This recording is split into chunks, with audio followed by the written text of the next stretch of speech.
तथागत बुद्ध एक बार एक नगर से गुजर रहे थे। रास्ते में उन्होंने एक बच्चे को देखा जो अपने घर के आंगन में खेल रहा था और उसकी माँ कुछ काम कर रही थी। तभी उस बच्चे की माँ ने बुद्ध को देखा और बुद्ध को प्रणाम किया और कहती है, आप रुकिए बुद्ध, मैं आपके लिए कुछ लेकर आती हूँ, कृपया उसे स्वीकार करें। तथागत बुद्ध ने कहा, मेरा पात्र भरा हुआ है, मैं उतना ही लेता हूँ जितना मेरे पात्र में आता है, इसलिए आज मैं कुछ नहीं लूंगा, कल फिर आऊंगा, तुम मुझे कल दे देना। बुद्ध ने उस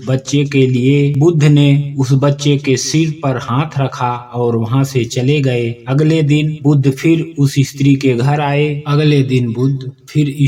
घर आए। स्त्री बुद्ध को देखकर बेहद खुश हो जाती है और उन्हें एक पात्र में चावल भर कर देती है। तथागत बुद्ध वह स्वीकार कर लेते हैं। बुद्ध ने उस स्त्री को कुछ जड़ी बूटी दी और कहा, इसे चावल के बीच दबाकर रख देना और अपने बच्चे को इसका रस निकाल कर पिलाना, इस तरह वह स्वयं स्वस्थ बना रहेगा। स्त्री ने उस जड़ी बूटी को रख लिया और तथागत बुद्ध वहाँ से चले गए।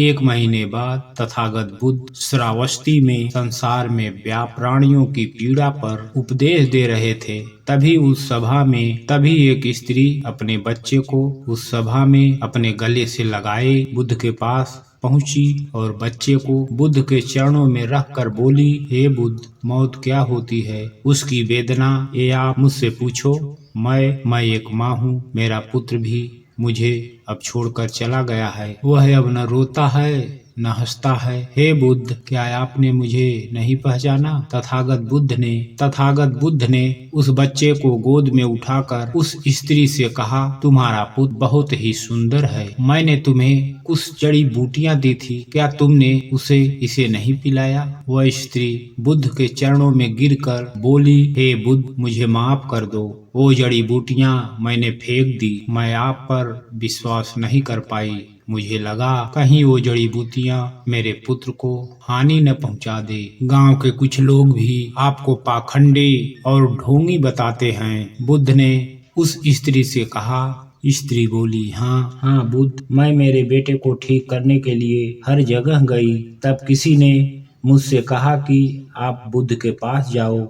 वह सबकी समस्या को दूर करते हैं, तुम्हारी समस्या भी जरूर दूर करेंगे। हे बुद्ध, आप मेरे बेटे को कृपया कर जीवित कर दें। बुद्ध ने स्त्री से कहा, जैसे जीवन सत्य है वैसे ही मृत्यु भी सत्य है, उसे स्वीकार करना चाहिए। स्त्री बोली, हे बुद्ध, आप मेरी वेदना नहीं समझ रहे हैं, मैं एक विधवा हूँ, मेरे जीने का इकलौता सहारा मेरा पुत्र था, अब वो भी मुझे छोड़कर चला गया, अब मैं किसके सहारे जीऊंगी? मुझे ज्ञान के बड़े उपदेश नहीं चाहिए, मुझे केवल मेरा पुत्र चाहिए, क्या आप उसे जीवित नहीं कर सकते? क्या आप मुझ पर रहम नहीं करेंगे? तथागत बुद्ध बोले, ठीक है, मैं तुम्हारे बेटे को अवश्य जीवित कर दूंगा, लेकिन उसके लिए तुम्हें सबसे पहले मेरा एक काम करना होगा। तुम्हें जाकर किसी भी एक घर से एक मुट्ठी भर पीली सरसों के दाने लाने हैं। वह स्त्री खुश होकर बोली, ठीक है बुद्ध, मैं अभी ले। बुद्ध ने कहा, रुको, तुम्हें ये सरसों के दाने किसी ऐसे घर से लाने हैं जहाँ किसी की भी मृत्यु ना हुई हो। वह स्त्री खुश होकर अपने आंसू पोंछकर बोलती है, हे बुद्ध, मैं अभी लेकर आती हूँ। वह अपने बेटे को लेकर दौड़ती हुई गांव की तरफ जाती है। वहां उसने एक घर का दरवाजा, वह गृह स्वामी बाहर आया। उस स्त्री ने उस गृह स्वामी से एक मुट्ठी पीली सरसों के दाने मांगे। उस स्वामी ने स्त्री को सरसों का दाना दिया तथा खुशी खुशी दाना लेकर जा रही थी। तब उसे याद आया कि बुद्ध ने ऐसे घर से दाने लाने को कहा था जहाँ कभी भी किसी की भी मृत्यु ना हुई हो। स्त्री ने गृह स्वामी से पूछा, क्या आपके घर किसी की मृत्यु हुई है? हाँ, कुछ दिन पहले मेरे पिता की मृत्यु हुई थी। स्त्री ने दाने स्वामी को वापस कर किसी दूसरे के घर चली गई और वहां जाकर एक आदमी से सरसों के दाने मांगे और पूछा, क्या तुम्हारे घर में किसी की मृत्यु हुई है? हाँ, आज से 10 साल पहले मेरा पूरा परिवार बाढ़ में बह गया। केवल मैं अकेले ही जीवित बच गया और मैं अब अकेले ही अपनी जिंदगी का बोझ ढो रहा हूँ। वह स्त्री वहां से अब दूसरे घर चली गई और वहां का दरवाजा खटखटाया। उसमें से एक विधवा स्त्री निकल कर आई। स्त्री की आंखें उसे देखकर भर आई। उसे लगने लगा था कि अब उसका बेटा उसे नहीं मिलेगा, लेकिन फिर भी उसने कोशिश जारी रखी, हार नहीं मानी। वह पूरे दिन सुबह से शाम तक पूरे घर घर घूमती रही, लेकिन उसे कोई भी एक ऐसा घर नहीं मिला जहां किसी की भी मृत्यु ना हुई हो। वह स्त्री बहुत रोने लगी। रोते रोते अपने बेटे को गले से लगाकर वह बुद्ध के तरफ जा रही थी। तभी उसे रास्ते में एक शमशान दिखा। उसने वहां जाकर अपने बेटे के लिए एक गड्ढा खोदना शुरू कर दिया। वह गड्ढा खोदती जाती और रोती रहती। उसके बाद उसने काफी देर तक अपने बेटे को निहारा और उसका माथा चूमने लगी। वह बेहद रो रही थी। उसने फिर उसी गड्ढे में अपने बेटे को दफना दिया और अपने आंसू पोंछकर तथागत बुद्ध के पास वापस आ गई। बुद्ध वहीं उस सभा में स्त्री का इंतजार कर रहे थे। वह बुद्ध के चरणों में गिरकर रोने लगी। उसके आंसू रुकने का नाम ही नहीं ले रहे थे। वह रोती ही जा रही थी और वह कुछ नहीं बोल पाए। तथागत बुद्ध ने कहा, जिसे जीवन मिला है उसे मृत्यु भी अवश्य मिलेगी, चाहे राजा हो या रंक हो या ज्ञानी हो, बच्चा हो, युवा हो, कोई वृद्ध हो, वृद्ध ही क्यों न हो, मृत्यु सभी को आनी है। वह स्त्री तथागत बुद्ध से बोली, हे बुद्ध, आप सच कहते हैं। पहले मुझे ऐसे लग रहा था कि मृत्यु का दर्द केवल मेरे अंदर ही है, लेकिन मैंने देखा मुझसे भी ज्यादा और लोग हैं जो इस पीड़ा से गुजर रहे हैं। बुद्ध ने कहा, तुम्हारा बेटा कहीं नहीं गया है, वह तुम्हारे आसपास ही है।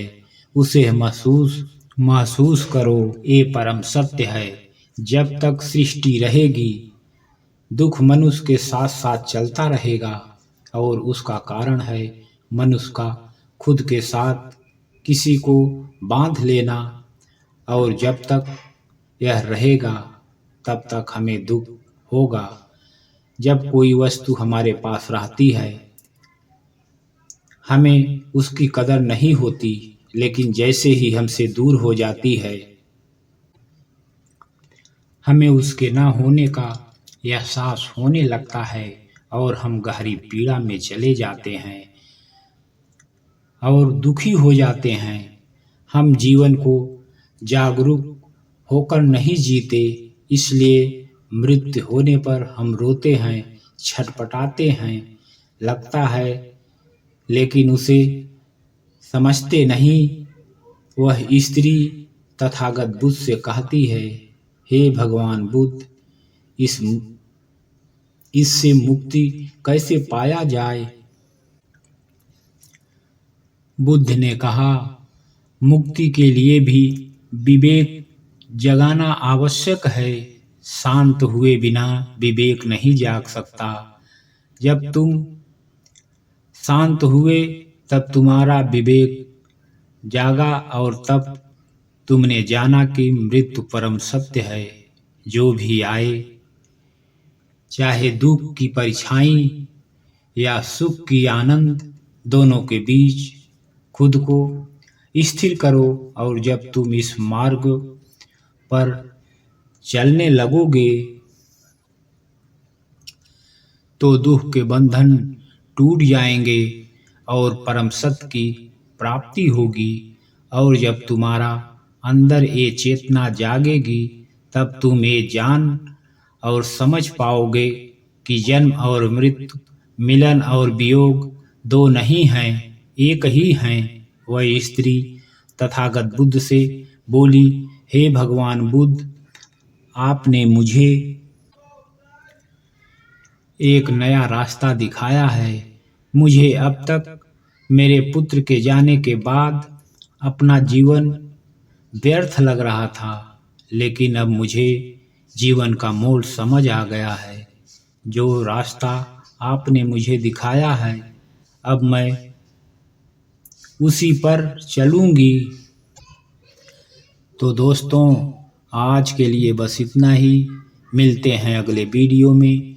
आप सभी लोग हमारे चैनल को लाइक और सब्सक्राइब ज़रूर कर लें। आप सभी लोग का सपोर्ट ही हमारे मनोबल को बढ़ाता है। धन्यवाद। जय हिंद। वंदे मातरम।